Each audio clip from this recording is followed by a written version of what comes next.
Welcome back to the LaunchFamily Podcast, where we sit down with parents and professionals who tell the truth about what's hard and give real strategies for what to do next.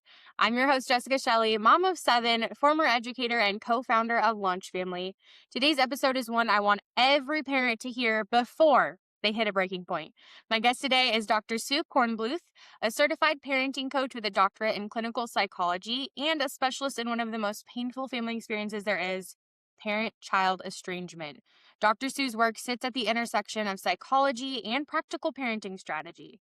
She helps parents rebuild connection, but what stood out in our conversation is that she's equally passionate about prevention. How do we communicate with our kids while we still have them under our roof so they don't grow up thinking, I can't wait to get out of here?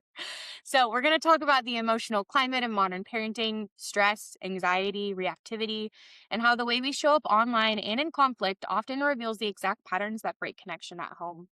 And we'll also make this very practical: what to say, what not to say, how to validate feelings without giving up boundaries, and how to stay close even through divorce or high conflict dynamics. Dr. Sue, I am so grateful that you're here and excited to have this conversation with you today. Hi, Jessica. Thanks so much for having me. I'm excited to be here. I remember when we talked the first time. I think what you're doing here for parents is great. And I think that parents don't get enough information from good sources on so many different topics. And I'm happy to discuss this one because it's one where I think information isn't always explained in the best way possible. Oh, yeah, for sure. And especially when we get into more of those complex things, it's like often vocabulary overload where we're like, wait, what does this actually mean? What does this look like at home? So I'm super excited to like contextualize these concepts and root it in real life experience. So I want to start off the conversation coming back to something that you struck me with like the first time that we connected, which you had mentioned people are angry and anxious in a way that feels different today. So, what have you been seeing in your practice as you've been working with families that maybe has alluded to this shift? Yeah, so I mean, today, right, in 2026, we're living in a completely different world than we did in 1996 or 1986, or 1976. I mean, you could keep going back and back and back, where most children back in those times really just did what their parents said, and there was no um they weren't questioning it. And so they just did what their parents said, went out and did it and lived their lives, or they lied and just went on and did anything anyway. Yeah. And but we didn't see as much conflict as we do now today between children and their parents, to the point where it gets to estrangement when um, teens or even adult children cut off their parents and don't have contact with them again. A lot of times parents will say, oh, it's what's on the internet. We didn't have that years ago either. Or what's in social media. Look, everybody on social media has an opinion. That doesn't mean they're an expert. And I always say that because, I hear a lot of things like therapists are telling me um, are cutting our children off from us. The therapists are telling the children to cut us off. That's just not true. Like, I don't know therapists that do that. Maybe they do, but how do you know that, right? I would think that most therapists want to try to rebuild a relationship between a parent and a child, not have the child erase their parent from their life. Are there circumstances where that happens? Absolutely, with severe abuse. Okay. But otherwise, no. So I think what happens though is we're not living in that society anymore where children are not speaking up anymore about how they feel towards their parents. They're not holding it in anymore like so many of us did generations ago. It's not the world today, it's a self help world. Wherever you go, you're taught to use your voice, be empowering. And I think that's going on more and more today with children and their parents. And I think parents are having a very difficult time because they see it as blame, that they weren't good parents, so on and so on. That's not what this is about. It's about their children wanting to be heard and validated about things that happened within the family that caused them pain. Yeah. Oh my goodness. Well, I'm just for context, I'm millennial generation. And so like I'm thinking back to how I grew up, and then also like, okay, I've got little kiddos at home. What am I gonna do today and tomorrow to like maybe do things a little differently than maybe I was raised, right? And so I think Right. one of the things that you brought up was, this idea of they're getting information from online, like everyone is, right? And like even Yeah. parents, I'm seeing too, like, Gen X and boomers and like all the generations are publicly posting about this stuff. Like it's not to say that this is just the kids, right? That are Yeah. posting, about how things were. But I see it too from the parents' role where they're like, hey, my child will never talk to me, or oh, I'm so proud of XYZ. And it's like, well, you haven't talked to your kid in, years. So how are you so proud of them when you don't Yeah. tell I'm them? glad that you brought that up, actually. Okay. Because what ends up happening is that parents that are not talking to their kids think that it's okay to continue to post pictures on social media like they still have this great relationship with their child. And what the child feels from that is that you're creating a false narrative. We're not talking and you're putting it out there like everything is okay, and it's not. And that makes them very angry because they feel like their parent is not being authentic about what is really going on. So that causes even more of a rift. I Mm, tell all my parents, do not post pictures, do not post anything about your child because it feels like a boundary violation to them. yeah, that makes a lot of sense. I mean, I've experienced this in a degree personally, so I know those feelings really well. But I think one of the things too that kind of comes to mind is the way that we show up online and what that might reveal about what's actually happening behind the scenes, right? So if it Mhm. feels like a boundary violation where the parent is, projecting this sort of, relationship that they might have, maybe that does go back to how the child was raised, or like the community or the environment within the home. So can you tell me a little bit more about that of, just surface level, if we're on social media and we're seeing these any age, I Yeah. will say any age, how we communicate online, how does that tell us about what's actually maybe happening in the home? Yeah, another good question. Look, I think what's happening in the home when parents are posting things that their children are seeing, but now the relationship is not really good, is that within the home, a lot of times things were just brushed aside and not dealt with by communicating openly, sharing feelings, talking about feelings. I mean, maybe sometimes in the home, the parents would get defensive if they were challenged by their child and it was just pushed aside and not dealt with. And the narrative then becomes, oh, nothing really matters. We can just move on and everything's going to be great, but nothing's been resolved. And that just doesn't work in any kind of relationship, but especially in a parent child relationship. Look, at the end of the day, I've been doing this a long time. Parents have one perspective, their children have another perspective. Everybody has their feelings. Feelings are not right or wrong. Mm, And a lot of times, a parent wants to prove that their feelings are right and their child's are wrong. Nobody's feelings are wrong, okay, in this situation. But as parents, we always have like a pecking order, okay? So parents are here and children are here.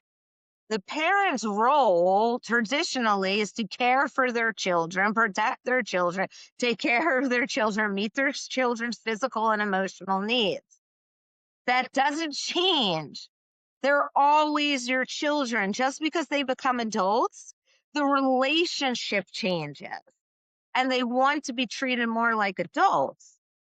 But they always need their parents to give them compassion and empathy and support.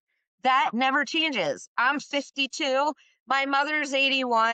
Sometimes I just need my mom to comfort me. It, yeah. it doesn't change.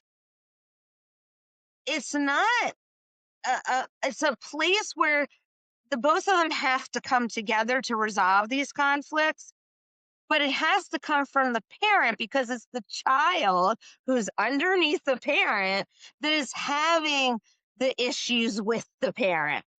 So the child at any age is not going to come to the parent and apologize for their own actions, that they feel the parent's mistakes cause them to feel a certain way. It's not going to happen. That was like so clearly, you could see the picture, right? Like the pecking order, the way that you describe that is like, yeah, that makes a lot of sense. Like as a child, you can come and say like, hey, that hurt my feelings, right? And that takes a lot of like bravery, especially Yeah. depending on the climate and culture within your home. But ultimately it does kind of rely on the parent to be able to like make those, concessions or seek to understand. A posture of curiosity, I think we've talked about on some other podcasts as well. The word estrangement is an intense word or there's like intense connotation Yeah. It's around it. scary for a lot of people. Yeah, yeah. And so when people hear that word, they imagine adult kids just like cutting off their parents. Like, okay, Huh? done. They've hit their max of whatever that could look like for them. But I want to work backwards from that a little bit. So for parents that are listening in today where they're not in that stage, what are some of the early warning signs or maybe any strategies or tips that you might have for parents that they still have their kids in their home? Uh Yes. yeah. So this can be prevented. There's no doubt about it. I We know hope. that. Yeah, I'm going to tell everybody how right now that look, being a parent is difficult. And I'm a parent. Okay. You're a parent. It really is the hardest job of all. And it doesn't come with a book. Mm, So most of us, become parents, and who did we learn from?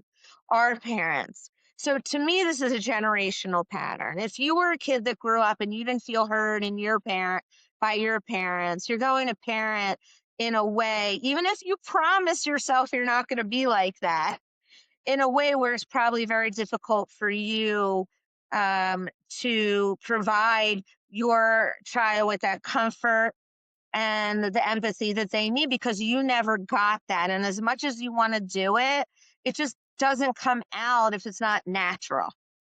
Okay. We can't give what we don't have. So, what parents can do to prevent this growing up is one, if you're struggling with unresolved issues with your own parents, um, get help to deal with that first. Talk to a professional about that. Raising kids is not just about giving gifts, showing up at games, taking them places. They're all transactional things. What kids need more than anything to develop healthy personalities is to be heard, acknowledged, accepted, and validated. And all those four things start in the home. Communication and open communication and creating a safe place for your children to come to you to speak to you while they are growing up is what they need more than anything. And that is created by asking open ended questions, not pushing, letting them know that you're there. And when they do come to you listen to understand. You don't listen to just give a response or fix the problem that the kids are going through. We don't fix relationships, we heal them. It's not a chair. You can't fix it with a screwdriver. So the more that a parent is present and can really listen to what the child is saying without pressuring them to talk, the more you will get in the long run. Seems like so simple when you say it. Doesn't And it then sound like simple? it sounds simple to like, okay, I can ask an open-ended question. I can let them share their ideas. But then at the same time, right, we see these generations where it is repeated. And so I love that you bring in that point of like, if we come from, no matter where we come from, really, we should Huh? probably talk to a professional and even see what we need to work on because we Yeah. probably all do. Um, but then again, like that genuine sort of connection, that's where it really starts. And I love that you described that difference between like transactional things that we might see as an Huh? active parent versus what it actually looks like to be an active parent and be emotionally in tune. For parents that it might be like reflecting on their relationships with their kids as they're listening in on this today, what are some maybe signs that your child might already be emotionally disconnected? Like, what are some of those warning things? Like, what could we maybe expect to know we need to work on healing? Yeah. So this doesn't happen overnight. And if you talk to a lot of estranged kids as adults, they will say, I went to my parents so many times and tried to say to them, when you say this to me, you're really hurting me. Mm, When you dismiss my feelings, it really bothers me. When I ask you to not do something and you do it again and again, it's just making me pull away from you instead of coming closer. And mm, so there are signs like this along the way, and you have to be open to hearing them and correcting the mistakes that your child is bringing to you when they bring them to you. Look, I'm not perfect. An example for parents is many, many years ago, I lost it one day with my daughter. And we've all been there. I mean, I can teach you whatever you need to know, but I'm not a perfect parent either or person. And I lost it with my daughter that day because I was under a tremendous amount of stress. She had done nothing wrong. Okay. But I lost it. And unfortunately, I took it out on her. I apologized profusely after. Um, but many years later, it's still stuck with her. And she brought it up again. And I had done some healing myself in between then, and I realized that sometimes I could fly off the hook instead of having that self awareness, which I worked on. And she brought it up many years later. And in that moment later on, I was able to give an apology and connect with her very differently because it wasn't just me saying apology, let's apologize and move on. It was me authentically feeling her pain inside.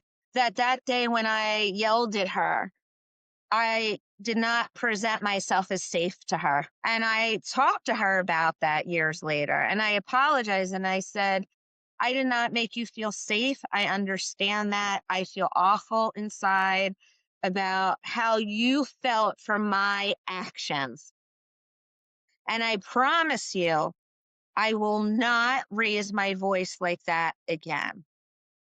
And I've held that promise for 6 years now because I don't ever want my daughter to feel like that again. I don't ever want my daughter to feel unsafe with me.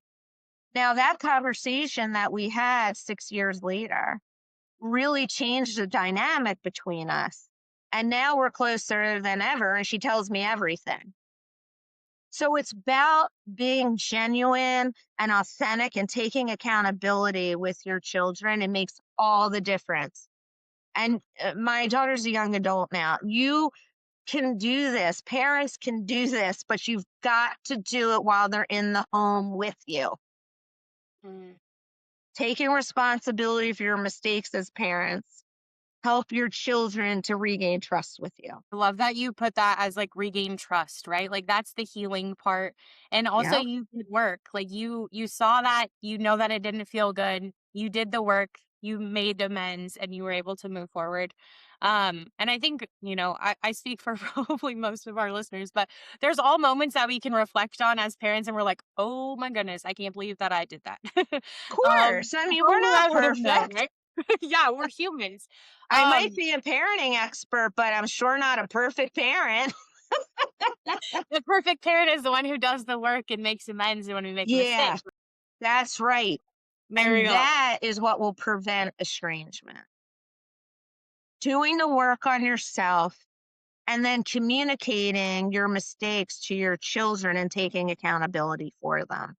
It's the key in any age. But if you can do it early on, it's best and it will prevent a lot of this later on in life. It's the parents that deny that they did a threat thing and become defensive with their children and don't want to hear them or listen. That's going to initiate conflict, not bringing in closeness. And I want to be clear, like, this is not me blaming parents. I get that a lot. It's not. Parents do the best that they can, but we all make mistakes. That's what this is. And if we don't take accountability for our mistakes to our children, they're not going to take accountability for themselves later on in life when they make mistakes. Love that. Like the humanness, right? Like we are all humans. Our child might be 5, they might be 15, they might be 35 Right. with their own children, right? But like the humanness of nobody is perfect. We all make mistakes. The accountability, I think that really jumps out at me from what you shared too.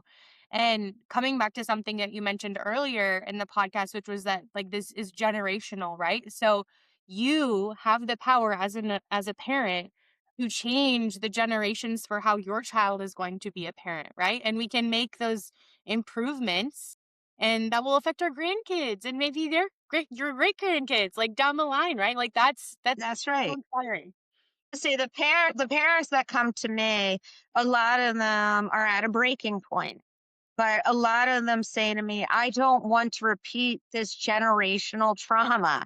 That's Mm. why I'm seeking out your help so I can help my child not experience what I did and what my child experienced with me. Yeah. Yeah, it is that generational piece, right? And like It you want to be really an is. active if you want to be an active grandparent, you also need to have a good relationship with the child. Otherwise, if there's estrangement, If then you you never don't have a good relationship with your own child, Oh, you're not going to see your grandchildren like you want to. So the repair starts with your own child. They are the gatekeepers of your grandchildren. there we go. And there's the cycle, like the generation. What is your life going to look like as you age? And can you do the work now while they're still at home to see what that legacy will be like?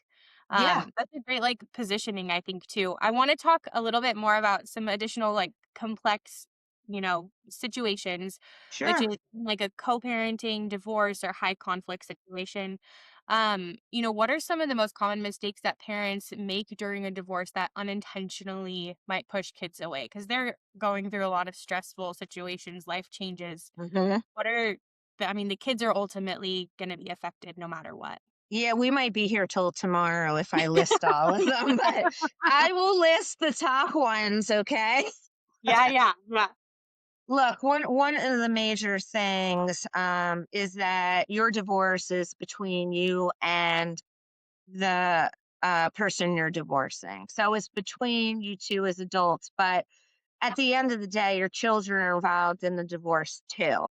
And things that parents really need to hold back from doing is talking to their children about anything that's going on in the courts, anything about finances, anything that has to do with bad mouthing a parent to the child. That is an issue between the two of you that you need to work out between the two of you. Your child is a part of you. They're half you and they're half the other parent. You have to remember that as well. And so your children also do not have the capacity, especially when they're young, to have logical thinking like you do. They're hurt. They don't understand why this happened. They want their parents to be together. And so the best thing that parents can do is understand how much this affects their child development and pick being civil with each other rather than being in conflict constantly because your kids feel it all the time. Do not fight in front of each other. Be cordial to one another, even at drop offs and pickups. If you cannot be cordial to each other, then you need to go get help to do that, either through a co parenting expert or a coach or a therapist to work on that within yourself. Your children need you to get along for them to have the healthiest life coming out of this divorce. We see all the time what happens when that doesn't occur. And the problems that come from that are the kids, eating disorders, depression, drugs, alcohol, any way that they can cope with their unresolved feelings. Yeah. And then, that's especially true, like, if the kids are still in the home too. How does that also translate if a divorce maybe comes later after they've already grown?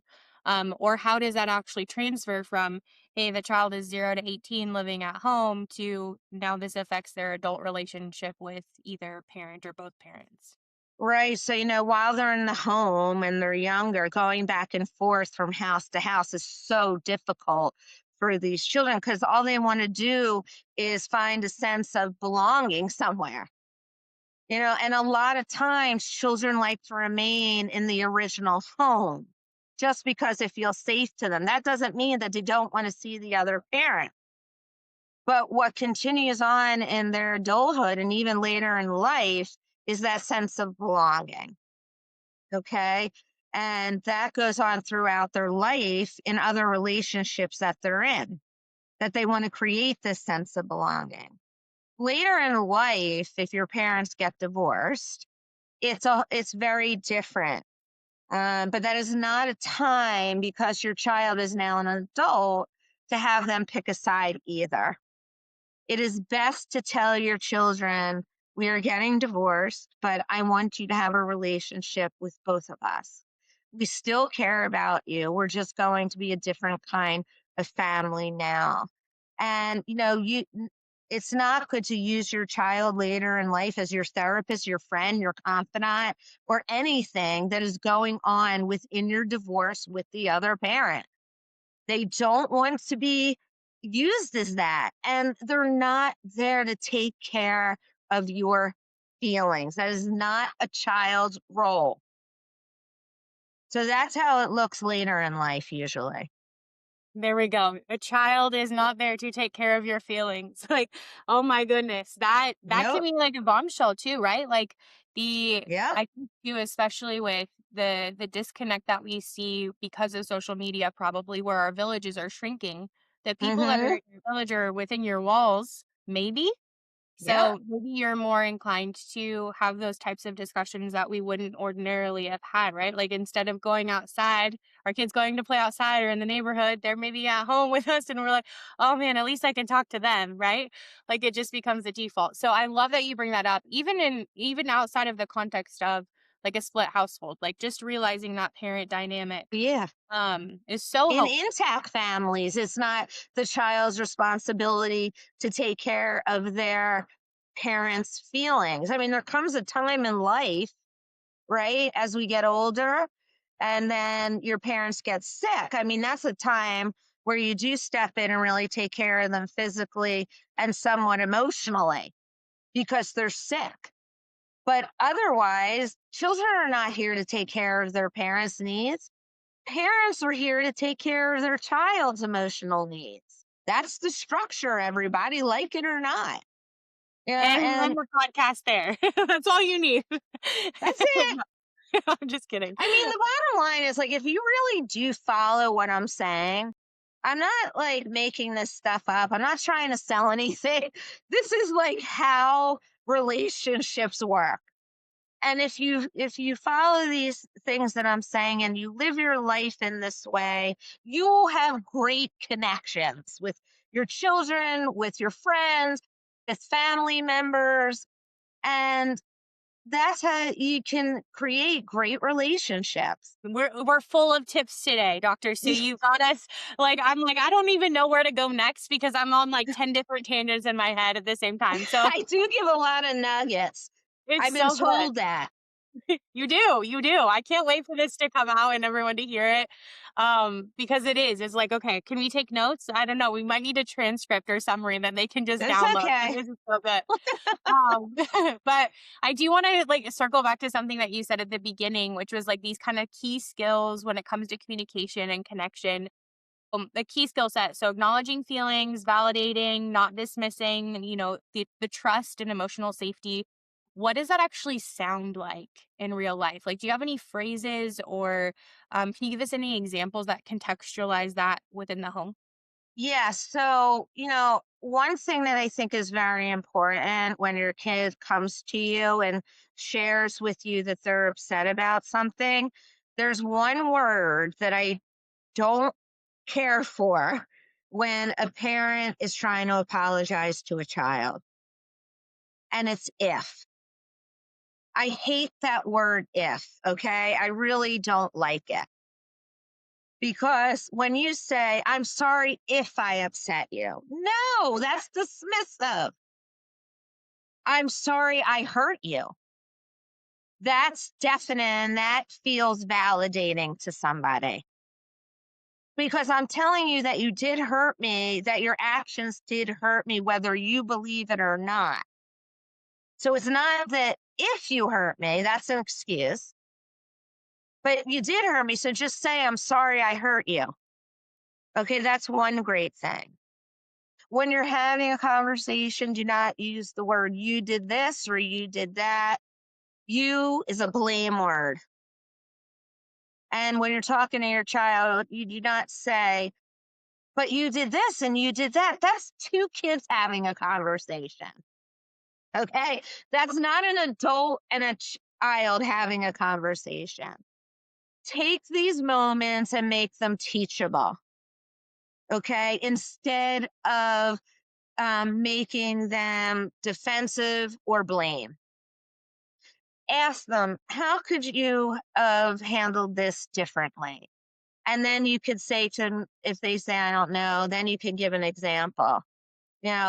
Something like next time, instead of cursing, I'm just making up something, instead of cursing at the kid at school, you don't need to do that. Okay. You don't need to lower yourself to what the other person is doing. You could just either say to them, I'm not going to have this conversation with you anymore and walk away. Okay. Because that shuts down things immediately. Or you could teach your child to understand that that kid that cursed at you, they're struggling themselves. That doesn't mean that it doesn't feel good. It doesn't feel very good when somebody curses at you or says that to you. But there's ways of handling instead of lashing back in the same way. And that teaches your child that people are hurting and they have compassion. You can't change the way that the other kid is responding to you, but you sure can change the way you teach your kid to respond to them. That's super powerful. Like, it's not all personal too. Like, No, what a great thing to just like, oh, it's gonna like roll off my back. Like, okay, it is what it is, and I can move on. Like, man, if I would have known that younger, man, I would have saved myself a lot of strife. and these So, are the things that you can actually teach your kids while they're growing up if you're educated about it. Most people don't know these things. It's good you're having podcasts like this, right? So they can learn this now while their kids are still with them in the home. I mean, we could do this as adults today. I mean, I know when somebody is lashing out at me, most times it's not about me. It's about all the stress that they have in their lives, and they feel that they can do that with me because I'm a safe place for them. It doesn't make it right, but it's the compassion and the empathy that something isn't right there. It doesn't always have to do with you. hmm and I think too, like within that, complicated parenting dynamic, if there is a separation or divorce, like maybe that's also something good to just kind of keep in your back pocket of like, hey, I'm going to show up for my kid because that's what's important to me right now, right? And that Right. cordial sort of mentality of I'm just going to let it go off my back, right? I And you mean, bring one up a other really one other thing I yeah. want to say, and this is really important, parents. Do not interrupt your child when they're trying to share something with you. Let them share their story. Don't keep cutting them off and trying to come up with a solution. They really don't need solutions most of the time. What they need is to get out their feelings and to be heard. That's it. I love this. This is like so great. And you have me like asking now too, like for parents that are listening in, also myself selfishly, you made a really strong point about credibility at the beginning of like all of these people that are on social media, they're therapists that are being consulted or however you want to describe it. But credibility really matters, and the fact that some of these people maybe exploit desperate parents. So what should parents actually look for when they're ready to start this journey? They want to do some work on themselves, be in a better mindset for their kids. Like, what should parents look for when choosing the right support? So, whenever you're choosing support on any issue that you're going through as a parent, you want to choose somebody, I feel, that's actually going to be your teammate in healing what is going on, and that they are going to really listen to you, but also challenge you. So you do not want a therapist, the coach, whatever, who just agrees with everything that you say. That's not moving you towards growth. We move people towards growth and healing by challenging things that they're doing and pointing out how it could be done in a different way to bring about better results. That's what I see good therapy or good coaching is about. And you know what, Jessica, sometimes you're not going to like what you hear from the professional that you're working with. That is when you know you're with the right person. Because when they're getting under your skin and it's bringing up things for you and you get angry and you don't want to look at them, that means you need to look at them Mm. to change. And I think that's very important. Look, anybody out there can call themselves an influencer or this or that. But, it's important that people have credentials. That is important. Okay. And that they have a good reputation. I think that's also important as well. And again, the biggest thing is if they are telling you what you want to hear, that's not what this is all about. Healing is not about just hearing what you want to hear. Healing is about change and making changes in your own life to have a better relationship. Yeah. And I mean, like, that's the whole point, too, right? Like, you're seeking help because you know something isn't working or you're cognizant of, hey, I need support. So then being open to, hey, this is the exact support you need, or like, hey, this is where you have a blind spot. Okay, great. That's actually what I need to know. Exactly. So, and the fact that you would have a relationship or dynamic that you can actually trust the other person too. Like, it's not just, oh, I was scrolling on social media and I saw 5 videos, so that must mean it's for me, right? Like, Right. No, it really isn't. You need to do your due diligence and, check people out and read reviews. I mean, I think that's important too. And, you'll know when you're in with the right person because you'll see changes happening over time. If there's no change happening over time, and you're just on a session with somebody that claims they're a professional and all it's about is bashing other people, that is not help. That is not help. And a lot of this on social media is like that. That's not a good place to be. yeah. No, I love that perspective too. And I think we're all kind of probably encouraged now to be like, oh yeah, I should probably find someone who can be in my corner and walk alongside me in this. Because as mentioned, like, we all have things that we should be working on and healing. So before we wrap up, any lasting thoughts for parents that are listening in today? It could be about something we already chatted about or something that we didn't Sure. quite get to. Look, the truth is that you can become the solution to any conflict within your life. And you can do it yourself with somebody helping you, especially when it comes to situations that you don't have the skills to use. But really, it's you, the parent, that can change your behavior. You can change the way that you relate to your children. And you can learn at any stage how to reparent your child in a way where they can be seen and heard. If you are a child that went through this as well, then you need to start with yourself and do the work on yourself because you cannot give anybody in relationships what you did not get yourself. Oh my gosh. Well, there's hope for us all. There's a light at the end Everybody of the tunnel, can. like the humanness. So, Yeah, it um, really is. yeah, no, I just want to thank you so much for this conversation and for the reminder that connection isn't built through perfection, right? Like, Yep. the perfect parent is the one who shows up and does the work and has that kind of intentionality. And so, and it's never too late. We can still do that. We can still make repair. We can Correct. still, I have so, 75-year-olds that work with me that still want to reparent their children. It's never too late to change, but you cannot change other people. You can only change yourself. There we go. There we go. Yeah, so really built through awareness, repair, learning how to speak to our kids in ways that protect the relationship, especially when we're under threat.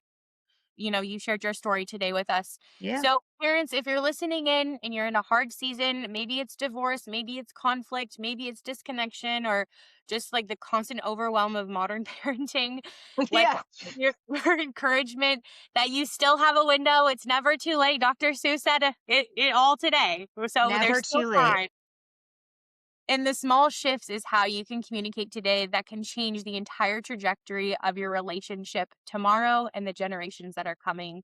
So be sure to check the show notes to learn more about Dr. Sue's coaching, connect with her, her resources, all the work that she's doing to support more parents. And until next time, remember that parenting isn't about control, it's about connection and the courage to do it differently while you still can.